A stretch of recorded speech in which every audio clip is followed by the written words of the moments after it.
Hello everyone. So let us start with another important topic, that is indices or known as index. This is very important topic of investment management. Basically अभी तक हमने discuss किया कि there are multiple stock exchanges. अब multiple stock exchanges में आप कह सकते हो सबसेट जो होता है उसको हम इंडिसेस या इंडेक्स बोलते हैं. कई बार हम इसको स्टॉक इंडेसेस, मार्केट इंडेसेस ऐसे बोलते हैं. So let us discuss. In this video, I'll be discussing with you what are index or indices and the types of indices. And the last, I will be discussing about the sources of financial information. But the main highlight of the topic would be what are indices and what are its types. So the question comes, what are indices? So indices, like I told you, there could be different indices like stock indices, sector indices, market indices. So let us discuss, that is sector or market indices.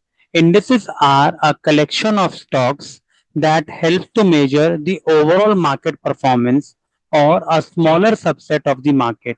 तो basically आप कह सकते हो कि जैसे index बोलते हैं हम, ठीक है. जैसे अब मैं आपको इसमें एग्जांपल बताता हूँ. जैसे भी हमने पढ़ा था कि मेटल्स ट्रेड होते हैं, एफएमसीजी सेक्टर होता है, तो उसके अलग अलग हमने इंडेसेस बना रखे हैं जहां पर हम कलेक्शन ऑफ स्टॉक्स को एक सेक्टर के अंदर या एक इंडेक्स के अंदर उसको पुट कर देते हैं. तो that is known as indices. तो indices are the collection of stocks. अब कई बार क्या होता है कि इंडेसेस में हम सेक्टोरल इंडेसेस भी कर देते हैं. जैसे सेक्टोरल का मतलब हो गया कि एक एफएमसीजी का इंडेक्स हो गया, एक ऑटोमोबाइल का हो गया, बैंकिंग का हो गया. तो that are known as index और इंडेसेस. ठीक है. तो in India under both BSC and NSC there are 39 sectoral indices such as BSC and Nifty auto index, जैसे ऑटोमोबाइल इंडस्ट्री मैंने आपको बताया, BSC and Nifty FMCG index, BSC and NSC metal index etcetera. तो basically sectoral indices जितने भी होंगे वो एक पर्टिकुलर सेक्टर के होंगे, जैसे बैंकिंग, ऑटोमोबाइल, मेटल. तो ये क्या करते हैं, जैसे मान लीजिए एक पर्टिकुलर इंडेक्स या इंडेसेस डाउन है, तो हो सकता है एफएमसीजी के लिए कोई नेगेटिव न्यूज आई होगी, इसलिए आज एफएमसीजी सेक्टर डाउन है. तो ऐसे हम इंडेसेस बताते हैं कि ओवरऑल परफॉर्मेंस क्या है मार्केट का और पर्टिकुलर उस सब मार्केट का या उस सब सेक्टर का. ठीक है. The major indices in India are, अब जनरली हमने पढ़ा था सेंसेक्स निफ्टी, तो उसका भी एक अपना, उसको हम इंडेसेस भी बोलते हैं. ठीक है. तो देखिए क्या क्या इंडेसेस है इनके, बीएससी 30 और निफ्टी में 50 शेयर होते हैं तो निफ्टी 50. तो ये भी इंडेसेस, इनका भी एक इंडेक्स बना हुआ है जिसको हम इंडेसेस के नाम से रिप्रेजेंट करते हैं. तो इंडिसेस की क्यों जरूरत है, व्हाट इज द रोल. देखिए जो इंडिसेस होता है that helps us to measure the economic performance of the sector. और सेकंड पॉइंट में वो बोल रहा है कि जो इंडिसेस है वो एक इन्वेस्टर को कॉम्प्रिहेंसिव और रिलायबल इंफॉर्मेशन देते हैं अबाउट अ पर्टिकुलर सेक्टर. ठीक है. और देखिए इसमें लिखा हुआ है provides investor with summarize comprehensive and reliable sectoral information. ये इन्वेस्टर के सेंटिमेंट्स को बेसिकली आप कह सकते हो रिफ्लेक्ट करता है और इन्वेस्टर्स को अपॉर्चुनिटीज देता है कि कौन कौन से सेक्टर्स में they have opportunity to buy and opportunity to sell. तो देखिए इस थर्ड पॉइंट में, फोर्थ पॉइंट में यही लिखा हुआ है, it reflect the investor sentiments towards the overall market, overall sector. It helps in determining the demand of a particular stock.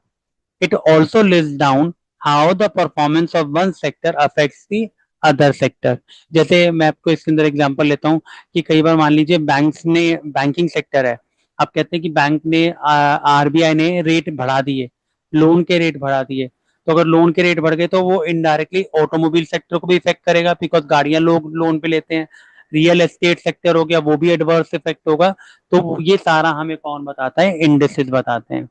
और लास्ट पॉइंट में क्या है, it helps in investors in planning their passive investment, कि हमें कौन कौन से sectors में इन्वेस्टमेंट करनी चाहिए ताकि हमें पैसिव इनकम आती रहे. पैसिव इनकम मतलब साइड इनकम जो बेसिकली आप कहते हो. अब देखिए कई बार क्या होता है, अब आपने इंडेसेस बना लिया, अब वो कहते हैं कि भाई आप इंडेसेस बना तो रहे हो, आप कौन से शेयर को कितनी वेटेज दोगे. अब मान लीजिए आपने एक सेक्टर में कोई शेयर डाला, एक शेयर तो 3,000 रुपए की वैल्यू दिखा रहा है, लेकिन आपने एक ऐसा शेयर भी डाला हुआ है जिसकी 500 रुपए या 400 रुपए वैल्यू है. तो वो कहता है कि आप क्या दोनों को वेट्स इक्वल दोगे उस इंडेसेस के अंदर. नहीं, ऐसा नहीं होता. हम वो डिसाइड करते हैं ऑन द बेसिस ऑफ उसका मार्केट कैपिटलाइजेशन कितना है। मार्केट कैपिटलाइजेशन मतलब उसकी जो मार्केट टोटल कैपिटल वैल्यू है वो कितनी है। जैसे इसमें इसको हम कैसे निकालते हैं मैं भी आपको डिस्कस करूंगा कि नंबर ऑफ शेयर जितने उस कंपनी के थे into market price per share, उससे हम मार्केट कैपिटलाइजेशन निकालते हैं। तो देखिए हम पर्टिकुलर शेयर्स को कैसे वेट्स करते हैं। Indices are collection of few stocks that represent a particular sector. To create an index, a few industries and similar stocks are chosen which best represents the economy or industry, जो उस particular industry के best stock होंगे। Stocks are included in indices based on their market share, size of the company and type of the industry। मैंने आपको बता दिया। और हम इंडियन स्टॉक मार्केट में कैसे वेट्स को करते हैं। Weights are assign to stocks on the basis of free float market capitalization method, जो मैंने आपको बताया number of shares outstanding into market price per share. हम इंडियन इंडियन मार्केट्स में वेट्स ऐसे डिसाइड करते हैं कि भाई जो कंपनी का हाई प्राइस होगा तो उसका मार्केट कैप कितना है उसके हिसाब से उसको वेटेज दिया जाएगा। अब मैं ये वाली जो टर्म है फ्री फ्लोट वाली, ये मैं अभी आपके साथ आगे डिस्कस करूंगा after discussing types of indices. तो हमारे पास अभी मेजर 3 इंडेसेस हैं जिसके अंदर आ गया BSc Sensex, CNX Nifty and BSc green x. तो लेट अस डिस्कस। देखिए बीएससी मैंने आपको लास्ट वीडियो में बताया था कि Bombay stock exchange oldest stock exchange है। तो उसी तरीके से आप ये देखिए oldest market index created in 1986। ठीक है। अब ये स्टॉक मार्केट अगर बीएससी चेक करोगे तो 1875 में हुआ था, लेकिन इसका जो इंडेक्स है इंडेक्स है ये कब बना 1986 में। Popularly known as S and P, BSE Sensex और बीएससी 30। इसने जो बेस ईयर लिया हुआ है वो 1978-79 लिया हुआ है, जहां पर बेस वैल्यू 100 थी। अब इसका मतलब क्या हुआ, अगर आप 2025 में हैं, अभी आप कहते हो शेयर मार्केट की वैल्यू 80,000 रुपए है, तो जब ये इंडेसेस बने थे तो 1978 और 79 में उस टाइम पर उसकी वैल्यू 100 रुपए थी, जो आज आपकी 80,000 हो गई है वैल्यू। तो यू कैन सी कि कितना मल्टीपल 4 टाइम्स मार्केट इंक्रीज हो गया। बेस ईयर इन्होंने, बेस ईयर क्या होता है जहां पर हम जिससे हम कंपेयर करते हैं, तो वो वैल्यू हमने कितनी ली थी 100, और वो कौन से ईयर में ली थी 1978-79 में। तो almost you can say around 40-45 years में you can see how much is the value today. ठीक है। तो 30 well established companies from different sectors listed on Bombay Stock Exchange. These companies are selected on the basis of free float market capitalization, जिसका meaning मैंने आपको आगे बताया था। अब सेकंड इसके अंदर आ गया सीएनएक्स निफ्टी, ये निफ्टी वालों का है। निफ्टी क्रिएट हुआ था 1992 में। इसका जो इंडेक्स बना वो कब बना 1996 में। It represents around 2/3 of the free market capitalization stocks listed on NSC. तो मतलब 2/3 जो शेयर हैं वो सीएनएक्स निफ्टी के अंदर इंक्लूड होते हैं इंडेक्स में। CNX Nifty is calculated using 50 well established large stock companies. These 50 stocks are selected from more than 20 sectors। जैसा भी हमने बोला 39 सेक्टर्स थे, तो ये जो 50 स्टॉक हैं ये 39 20 सेक्टर से ज्यादा शेयर्स हैं इसके अंदर, 50 शेयर्स के अंदर। और इसका जो बेस ईयर था 1995 था, जिसकी बेस वैल्यू इन्होंने कितनी ली थी 1000। और भी अभी आपने बीएससी वाले का पढ़ा था, उसका बेस ईयर 1978-79 था, जिसकी बेस ईयर वैल्यू कितनी थी 100, लेकिन इसकी बेस ईयर वैल्यू कितनी है 1000। फिर थर्ड इसके अंदर आता है बीएससी ग्रीन एक्स। ये लेटेस्ट है जो 2012 में लॉन्च किया था सेंसेक्स ने to promote green companies. Green companies as you know अभी आप देखते हो ग्रीन इको फ्रेंडली ये सब चल रहा है। तो सेंसेक्स ने ग्रीन कंपनीज के लिए एक अलग से आप कह सकते हो वो बनाया, जिसको हम बोलते हैं बीएससी ग्रीन एक्स इंडेक्स। ठीक है। इसके अंदर 20 कंपनीज इन्होंने इंक्लूड की। तो देखिए अब basket of 20 companies from BSC 100 index which meet energy efficient norms, जो मीट करती हैं उसमें से हमने 20 कंपनीज उठाई। इसीलिए इसको मार्केट इसको बोलते हैं index of sustainability, because everything is green है। The main purpose is to promote investment in green companies. Green companies जैसे आप कह सकते हो कि भाई जैसे एनर्जी ग्रीन, आप कहते हो कि भाई फ्यूल में आप कहते हो सीएनजी।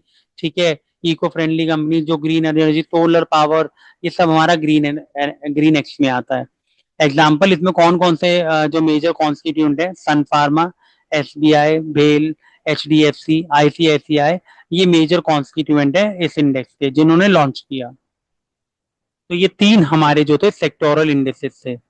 अब आपने कई जगह ये पढ़ा कि ये फ्री फ्लोट मार्केट कैपिटलाइजेशन है क्या। तो देखिए, फ्री फ्लोट शेयर्स का मतलब क्या होता है, वो शेयर जो कंपनी के प्रमोटर्स के पास या गवर्नमेंट के पास नहीं होते। इसका मतलब वो किसके पास होते हैं, रिटेल इन्वेस्टर्स के पास, हम लोगों के पास जो रिटेल इन्वेस्टर है। तो फ्री फ्लोट शेयर्स आर दो shares which are not held by promoters of the company and the government. तो फ्री फ्लोट मार्केट कैपिटलाइजेशन का मतलब क्या हो गया, it is the total market value of a company of its free float shares. और ये निकलेगी कैसे total value, number of free float share, free float share मतलब जो उन्होंने मार्केट में रिटेल इन्वेस्टर्स को इश्यू करे हैं, इनटू करंट मार्केट प्राइस। तो ये हम इसके बेसिस में मार्केट कैप, कैप आपने स्टॉक मार्केट में सुना होगा, मार्केट कैप एक टर्म होती है, small cap, mid cap, large cap, तो वो इसी तरीके से डिसाइड होती है। तो मार्केट कैपिटलाइजेशन कैसे निकलता है, number of free float shares into current market price. तो ये हमारा फ्री फ्लोट हो गया। अब एक छोटा सा टॉपिक हम वी आर डिस्कसिंग, बट ये क्वेश्चन पेपर में बहुत आता है कि भाई कौन कौन से सोर्सेज हैं जहां पर हम कंपनीज की फाइनेंशियल इंफॉर्मेशन को ग्रैब कर सकते हैं, एक्सट्रैक्ट कर सकते हैं। तो इसमें 5-6 मेथड में डिस्कस करूंगा। पहला तो यही है कि अगर आपको कंपनी के बारे में कोई इंफॉर्मेशन चाहिए तो आप उसकी वेबसाइट से ले लीजिए, उसकी फाइनेंशियल स्टेटमेंट्स आप या तो न्यूज़पेपर में से या वेबसाइट से आप निकाल सकते हैं। तो देखिए, या उनकी कंपनी की खुद की वेबसाइट पे आप जा सकते हैं, companies information from their own records, पहला मेथड जहां से आप फाइनेंशियल इंफॉर्मेशन एक्सट्रैक्ट कर सकते हो। Financial information can be collected from the companies periodical reports and from its financial statements. Second आ गया पिंक शीट्स। पिंक शीट्स क्यों होती हैं, बेसिकली ये वो शेयर्स होते हैं जो मेजर स्टॉक एक्सचेंज पर लिस्टेड नहीं होते, और ये हमें इंफॉर्मेशन प्रोवाइड करते हैं अबाउट ओटीसी। ओटीसी मतलब ओवर द काउंटर जो मार्केट होते हैं उसके बारे में इंफॉर्मेशन देते हैं। इनका पिंक नाम इसलिए होता है बिकॉज ये जिस पेज पे प्रिंट होती है उसका कलर पे पिंक होता है, तो इसलिए हम इनको पिंक शीट्स बोलते हैं। तो देखिए, इसमें लिखा हुआ है, it refers to the system for listing the stocks that were not traded on major exchanges. Pink sheets provide pricing and financial information about OTC market. Over OTC market मतलब जो basically physical form of market है, अभी online में shift नहीं हुई, over the counter market के बारे में ये इंफॉर्मेशन प्रोवाइड करता है। थर्ड सोर्स है, बहुत सारी फाइनेंशियल वेबसाइट्स हैं जैसे moneycontrol.com हो गया, याहू फाइनेंस हो गया, ब्लूमबर्ग हो गया, equitymaster.com हो गया।